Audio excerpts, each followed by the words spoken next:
guys, so welcome back to my channel. Today we are working on another Valentine's, and it is another Nightmare Before Christmas Valentine gift. Kind of treat bag, but not really a treat bag. A gift box, but not really a gift box. This time it is a coffin that we're going to fill with some chocolates. So a coffin box? No, a treat coffin. Yeah, I kind of like the sound of that. A treat coffin. So I started out with the same, oh gosh, my brain just, poop, Octopode Factory digital stamp from Etsy. I think it's because I'm so used to saying other people's digital stamps that I forget the ones I don't normally use that often. So it just kind of slips my brain.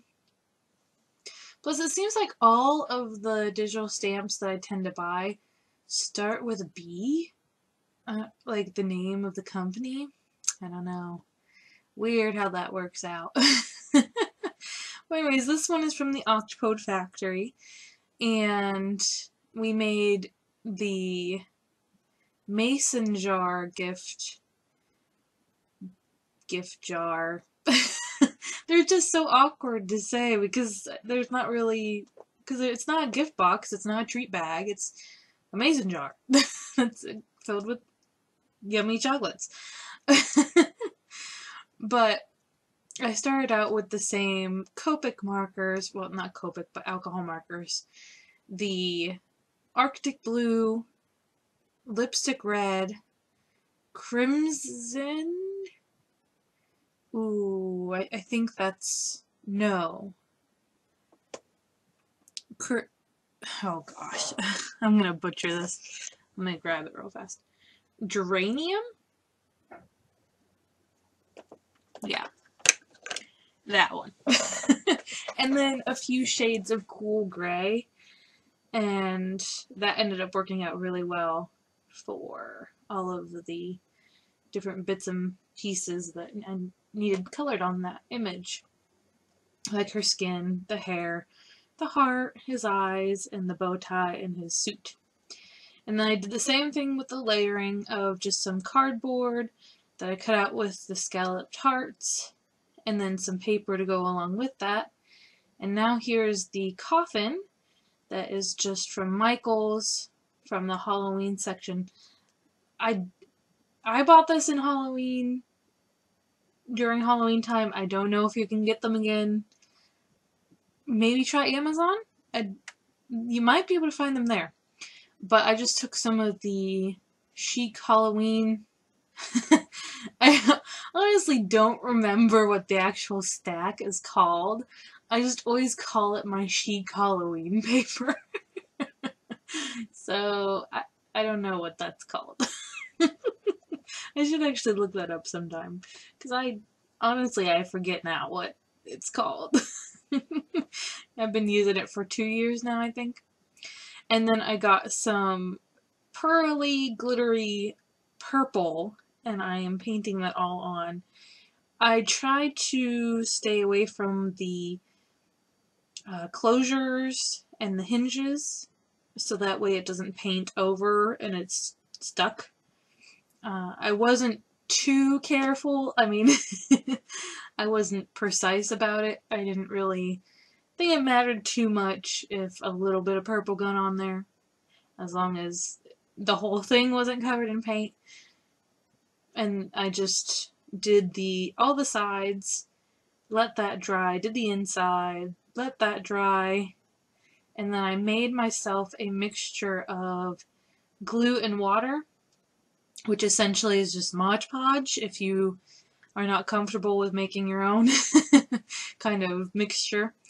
And I used the chic Halloween paper in a template of the coffin and just put that on the top and the bottom.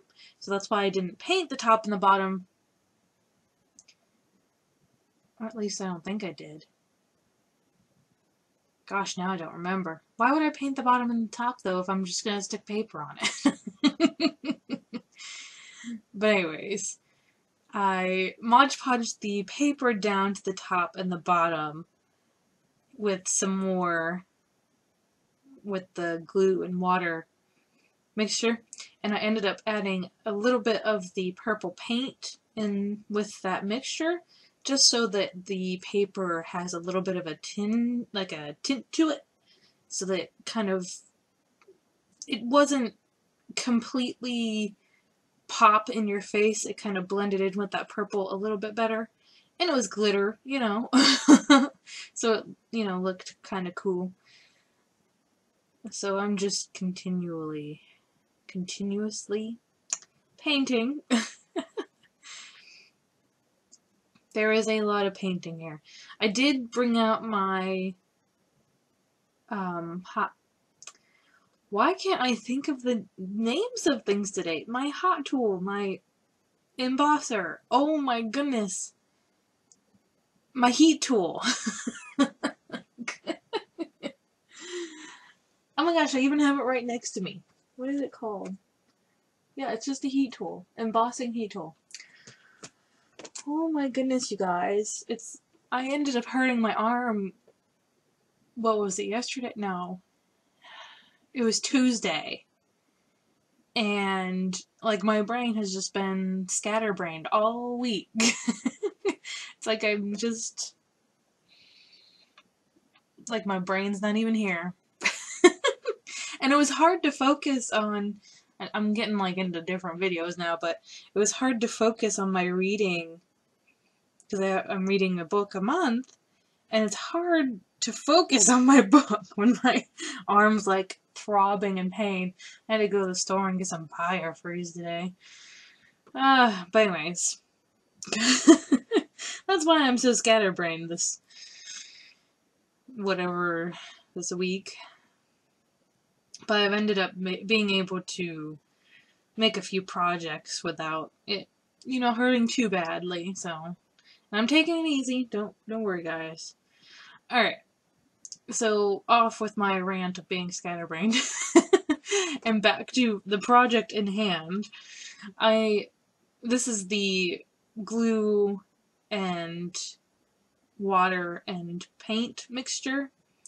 Just kind of the paint that was on my paintbrush, because I didn't want to add actual thickness. I just wanted it to be a tint, and it ended up working out really well. The color that it came to be, it was just kind of like a pale, kind of like a lilac, and it had that glitter.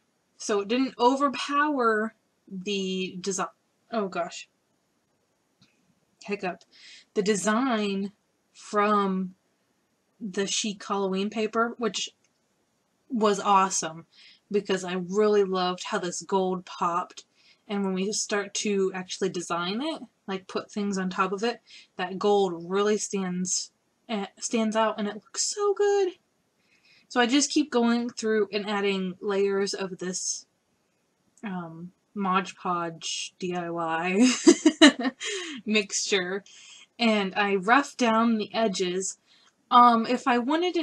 If you want your edge to be completely clean and you don't want it to overlap onto the other side, take a nail file, my goodness, and just rub it down once it's dry, because that will make it so that where the edge ends or begins, the paper will come off. It won't, stay.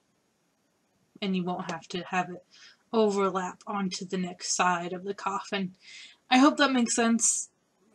It does in my brain, but somehow my brain kind of goes wacky and doesn't like to explain itself very well. So hopefully that's explained well.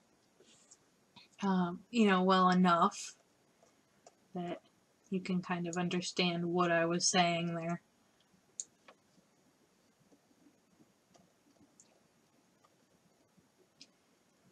Alright, so now I will go ahead and I start with the decorating phase.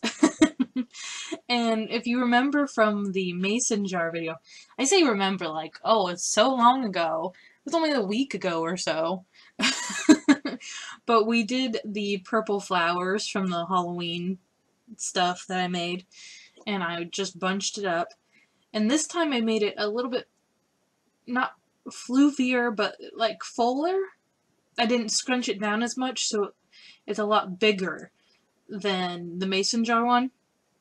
And I figured I could get away with that because the coffin is so much bigger. So I went ahead and just left that sprayed out in the back there, not really bunched up like with the mason jar. And I add the same hand because that was so cool how it turned out. How it turned out. I just really loved how that came and how it looked. So I did the same thing here with this coffin, and I think it looks amazing. I'm glad I went ahead and did that again. And I used the heart again. This one is, the heart is smaller than the mason jar one, which I think it works out even better because everything kind of has its own scale and it looks really good. And then I go ahead and make my Simply Meant to Be banner, just like the mason jar gift. So we're really decorating it the same way. Excuse me. Except I don't add the same little purple flower, the acrylic flower, because I only had one. And, you know, I'm not gonna find a small acrylic flower in a week. Like, that. It just didn't need it here. I think it's because I left that flower to be very large in the back that it doesn't need that small little touch down at the bottom. I think it worked out really well. So, for the actual treat bag gift thing portion of this treat coffin, I added some Hershey Kisses into a just a cellophane bag. Tied it with some sorry, I should have turned my phone off. My black and white twine, my goodness. And put that, oh, I forgot, I had some pockets of extra paint that weren't drying very well, so I just dabbed it a little bit so that it would dry faster. And then I can just put my treat in there. I took it back out after showing you so that it could dry a little bit more. But here it is, how it turned out. I hope you guys really enjoyed this video. I hope you're having a crazy day, not too crazy, good crazy, not bad crazy. And I will see you in the next video. Bye guys!